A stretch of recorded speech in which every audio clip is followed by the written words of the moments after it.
Dalam video ni, saya kongsi semua spesifikasi yang ada pada Ativa. Luar dan dalam, dari ciri lampu LED canggih, ruang boot yang praktikal, sehingga ke panel meter digital dengan 4 tema menarik. Dan macam-macam ciri lagi lebih terperinci dari video pendek Ativa yang saya muat naik sebelum ni. Ini dia Pro 2 Ativa 2021. Model Advance, sebuah SUV compact yang saiz dia lebih kurang sama je dengan Pro 2 Myvi. Daripada luaran dia lebih panjang, lebih tinggi. Tapi bila cakap soal saiz dalaman dia tu lebih kurang sama sahaja. Dengan berat dia kurang daripada 1 tan. Dan ini adalah model pertama daripada Pro 2 yang menggunakan platform terbaru daripada Daihatsu, DNGA, Daihatsu New Global Architecture, dan juga menggunakan enjin baru. Siap ada turbocharged dengan kotak gear pun baru. Harga dengan 3 varian yang ditawarkan bermula daripada 61,500 pergi kepada 66,100 dan sehinggalah ke 71,200. Jadi kita tengok dia punya info mechanical bahagian enjin dia. Enjin dia menggunakan enjin 1 liter 900 lebih cc lah, tapi dia consider sebagai 1 liter.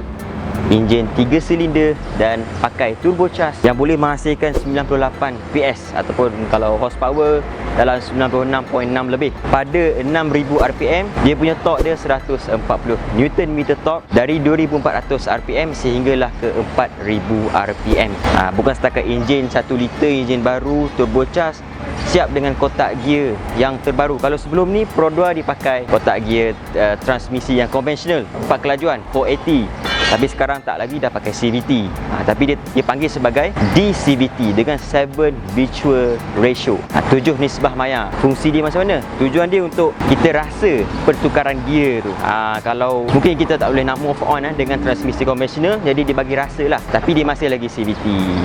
Kereta Ativa ni dia pacuan roda depan, front wheel drive, dan dia punya penggunaan minyak dia, fuel consumption, bagi sebuah SUV compact kira jimat lah, boleh dapat 18.9 km per liter. Itu pun kalau kita guna fungsi eco idle. Kalau tak guna, tak dapat lah. Jadi kita tengok bahagian luaran dia daripada depan, sisi dan belakang. Disebabkan ini adalah model yang paling tinggi, top spec, heavy, jadi dia dapat segala benda ciri lah. Jadi kalau kita tengok bahagian depan, daripada lampu utama bahagian depan dia ni, dia jenis LED reflector, tapi dia bukan yang biasa-biasa punya reflector, sebab dia ada fungsi matrix LED. Macam saya katakan, matrix LED ni biasanya fungsi ni dapat pada kereta-kereta yang mahal saja. Tak dapat kereta-kereta yang mampu milik ni bawah 100,000 ni. Jadi macam mana dia berfungsi, dia akan tak bagi silau lah pada kereta ataupun pengguna jalan raya yang lain dekat depan, walaupun dalam mode yang high beam. Sebab model Advance dia datang dengan automatic high beam dan juga adaptive driving beam. Yang ni yang dipanggil sebagai matrix LED tu. Bukan setakat lampu LED, dia punya signal pun LED tapi siap dengan sequential indicator. Ni macam berturut dia macam kalau tengok macam itulah. Kemudian kita tengok dia punya grill dia memang besar lah, dan bumper dia pun mereka bentuk lebih kurang macam arus. Pada yang AB ni dia datang dengan bar, chrome bar ni, bahagian atas dan bawah semua chrome. Kemudian tengok dia punya lampu kabus pun lengkap dengan LED. Bahagian depan settle, kita tengok bahagian sisi dia. Tengok dia punya rim dia bersaiz 17 inci dengan pakai tayar Bridgestone, dan dia punya profile tayar dia 205/60. Kalau anda tengok dia punya rim ni dia main dengan 2 tonal warna, nampaklah sporty. Dan rim ni dia tak sama dengan Daihatsu Rocky dan juga Toyota Race. Dia ada reka bentuk yang lain walaupun nampak lebih kurang sama. Jadi kita tengok dekat cermin sisi dia pakai macam biasalah Pro 2, semua LED, dah tak pakai dah mentor biasa dan siap sekali dengan fungsi yang auto lipat dan juga auto untuk power punya adjustable. Dia punya pemegang pintu pun bagi variant Advance sahaja yang datang dengan kemasan chrome. Yang H dengan X dia warna body. Baik, kita tengok di bahagian sisi ni dah settle lah. Yang ni dia warna sama je, warna body dia, yang bumbung dia tak ada warna hitam bagi model ni. Antena dia yang jenis shark fin. Sambung lah macam arus, macam Myvi pun dah pakai yang ni dah. Bahagian belakang kita tengok daripada atas sampailah ke bawah, dia sekali dengan spoiler ni dan integrated dengan lampu brake ketiga LED juga. Kalau tengok bahagian tengah dia ni, bahagian ni lampu brake dia LED, tapi tak termasuk dengan ni lah, lampu signal, lampu undur belakang masih lagi pakai bulb biasa. Dan dekat sini adanya garnish ni, chrome garnish dan juga kemasan warna piano black ni, dia macam menyambungkan antara kedua lampu ni. Sekarang ni memang trend. Kereta-kereta pengeluar sekarang semua dah buat macam seolah-olah bersambung. Dia trend lah, tak tahulah, ada yang berkenan, ada yang tak berkenan. Untuk buka boot ni pun dia pakai yang dah elektronik, dia tak pakai yang mechanical biasa dah. Okay, dekat sini adalah badge Altiba AV dan adanya reflektor bersama dengan reka bentuk produk sendiri. Bukan copy paste daripada Daihatsu Rocky. Dan di bahagian bawah sekali ni adanya skid plate. Dia macam cosmetic purpose lah, tujuan untuk kosmetik saja. Skid plate ni dia bukan setakat dekat belakang, dekat depan pun ada. Saya lupa nak bagi tahu tadi. Jadi kita tengok bahagian dalam pula. Jom. Ini kunci Pro 2 Altiba 2021. Dan kalau anda tengok dia punya ni, logo dia ni adalah logo untuk lock. Mungkin ada yang tertanya-tanya kat mana nak lock kereta dia kan. Tekan dekat logo ni saja. Lock dia macam biasalah. Jadi cara nak masuk dia pada kereta ni, sebab dia dah keyless entry cara nak masuk dia ada ni kat sini. Touch sahaja, sentuh sahaja. Kalau dulu dia pakai button sekarang dah sentuh dekat sini boleh masuk dah. Dan dia ada, macam saya katakan tadi, dia ada fungsi auto lipat tadi tu. Bila kita unlock, dia terbuka lah. Jadi jom kita masuk. Bismillah. Jadi benda yang pertama saya akan buat adalah, saya tunjuk kepada anda cara kita hidup enjin. Tekan saja butang kat sini dan anda tengok dia punya panel meter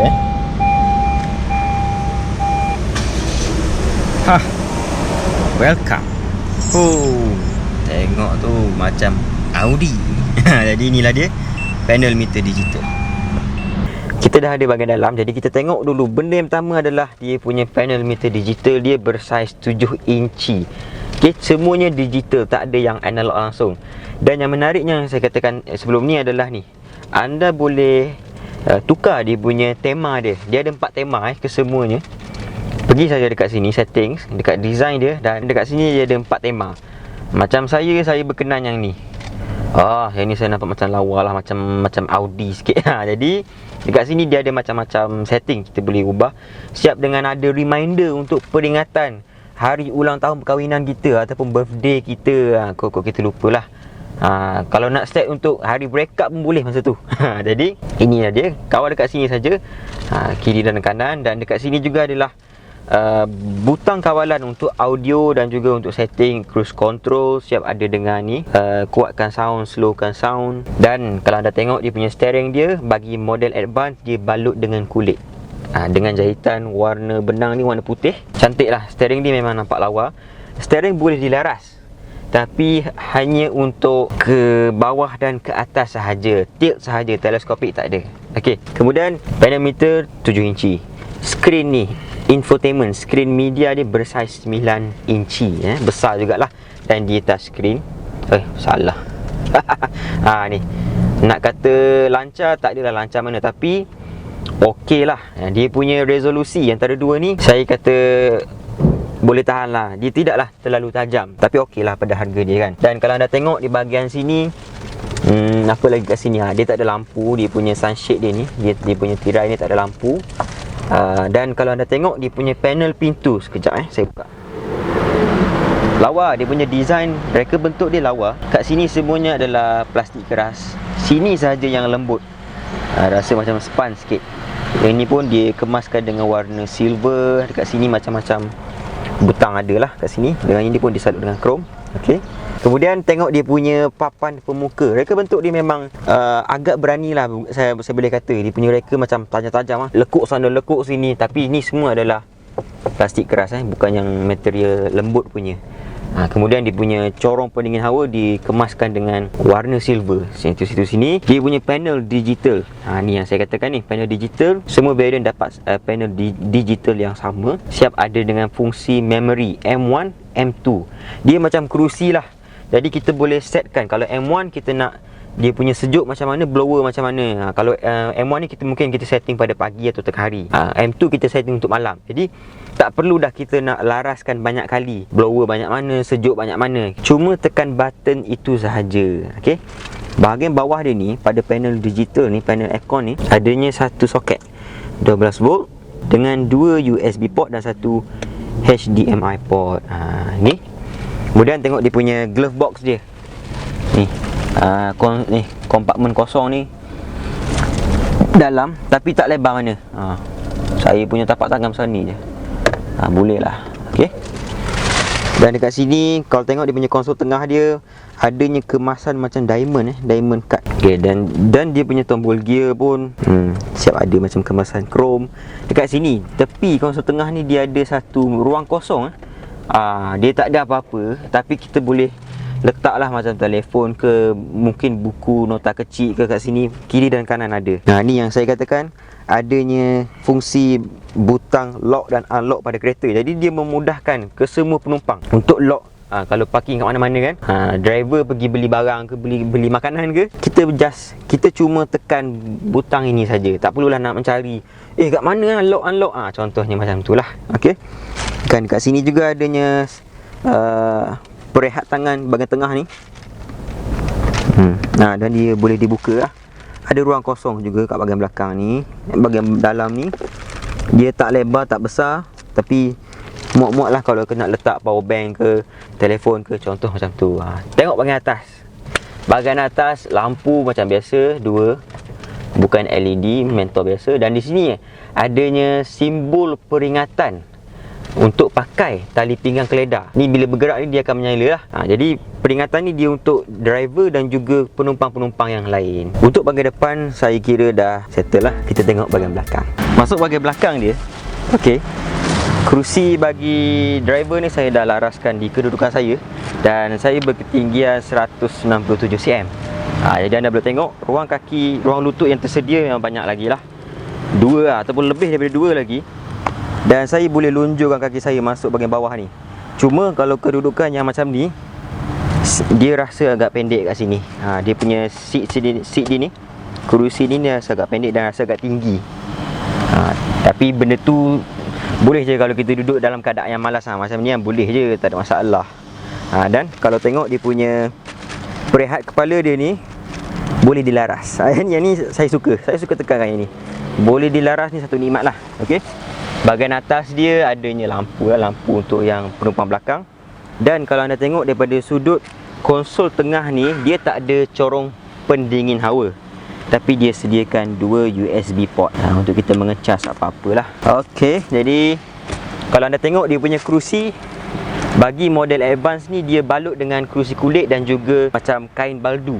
Dekat depan ni bahagian sisi ni, dia macam ada macam rasa baldu lah bahagian sisi tepi tu. Dan dia main dengan 2 tona warna hitam dan juga warna merah. Merah menyala lah. Termasuklah dekat perehat kepala dia ni pun ada warna merah. Jadi tapi dekat sini tak boleh nak jatuhkan yang ni. Bahagian tengah ni tak boleh nak jatuhkan. Dia ada dua level untuk kita kedudukan kerusi ni, sama ada tegak ataupun kurang tegak. Kurang tegak kalau untuk perjalanan jarak jauh, baiklah. Jadi kita tengoklah dia punya ruang boot dekat bahagian belakang. Jom. Untuk ruang boot dia, cara kita nak buka pintu belakang ni, dia ada electronic release kat sini. Tekan saja. Jadi tak perlulah nak, orang kata benda lebih-lebih. Dia dah tak pakai mechanical. Ni dia punya ruang boot dia. Kapasiti asal ruang boot ni adalah 303 liter. Tapi disebabkan designer dia sangat praktikal lah dan sangat genius dalam mereka bentuk ruang boot, dia tingkatkan sehingga ke 369 liter kapasiti dia. Cara dia macam mana? Jadi dia ada ni, lantai ni kita boleh laraskan dia, kita boleh cabut dia, senang je. Cabut. Macam ni saja. Ini adalah saiz asal dia 303. Jadi yang tadi tu adalah 369 liter. Memang cukup genius kalau kita nak load barang yang banyak, barang yang tinggi, kita turunkan lantai ni. Tapi dalam masa sama, walaupun dia punya saiz tu 369 liter, dia lebih besar daripada Myvi. Pro 2 masih lagi bagi tayar ganti yang saiz penuh. Rim asal lagi. Special ni untuk pembeli-pembeli Ativa. Satu ciri tambahan yang ada dekat ruang boot belakang ni, kalau anda perasan, benda ni dia sediakan keempat-empat cangkuk ni. Bukan cangkuk lah, dia macam benda ni kita boleh sangkut netting ke. Jadi kita nak letak barang-barang supaya dia tak bergerak freely. Okay? Ini ciri-ciri yang praktikal. Jadi ini pun ada sekali dengan toner cover ni, yang kain punya. Toner cover ni dia juga special, juga sangat istimewa. Kalau kita tak nak guna, kita boleh lipat dia. Ni dia siap ajar lagi cara-cara nak melipat dia macam mana dekat sini. Kalau korang pening itu rujukan dia. Ciri keselamatan untuk Pro 2 Ativa model Advance ni, dia punya ujian pelanggaran dia punya ASTAR NCAP memang dapat 5 bintang. Dan untuk kesemua variant, 3 variant hadir dengan 6 beg udara. Ciri-ciri standard yang lain macam ABS, EBD, stability control, yang tu memang standard lah ada pada Advance ni. Dan dia punya ASA, Advanced Safety Assist 2.0, dia dah upgrade, dia dah kemas kini, yang mana merangkumi macam front departure alert, pedal miss operation control, lane keeping assist, lane departure warning, adanya automatic high beam dan juga autonomous emergency braking. AEB ni menarik sebab dia boleh kesan pejalan kaki dan juga cyclist penunggang basikal dengan kelajuan sehingga 120 km/jam. Kira laju juga tu. Dan satu benda yang menarik, dia punya safety ni lah, spek safety dia. Model Advance ni dia hadir dengan level 2 semi autonomous driving. Macam mana tu? Dia merangkumi adaptive cruise control, lane centering assist, blind spot monitoring dan juga rear cross traffic alert. Bukan senang kereta yang bawah 75,000 nak dapat level 2 semi autonomous driving. Ativa ada. Kemudian bahagian dalam dia macam saya katakan tadi, dia adanya seat belt reminder untuk yang bahagian pemandu dan juga penumpang depan dan belakang. Dia ada simbol kat atas tu, adanya point isofix untuk penumpang belakang, kerusi belakang. Dan untuk model H dan juga Advance, dia ada skrin sentuh kan. Dan skrin sentuh tu dia ada sekali dengan ciri keselamatan kamera undur belakang. Itu pun kalau kita nak undur, kita nak reverse, boleh tengok dekat skrin tu. Jadi itulah dia segala ciri keselamatan pada Ativa model Advance. Jadi saya nak berterima kasih kepada Pro 2 Popular Prestige cawangan dekat Jalan Kamarudin, Kuala Terengganu ni, sebab bagi kebenaran pada saya review Ativa 2021 ni. Jadi apa pendapat anda pasal model ni? Dengan ciri yang ditawarkan, dengan harga yang ditawarkan tu, berbaloi ke tak berbaloi? Komen dekat bawah. Kita jumpa lagi ya. Terima kasih ya tengok sampai habis. Beres. Oh, radio bola dah ajak ni.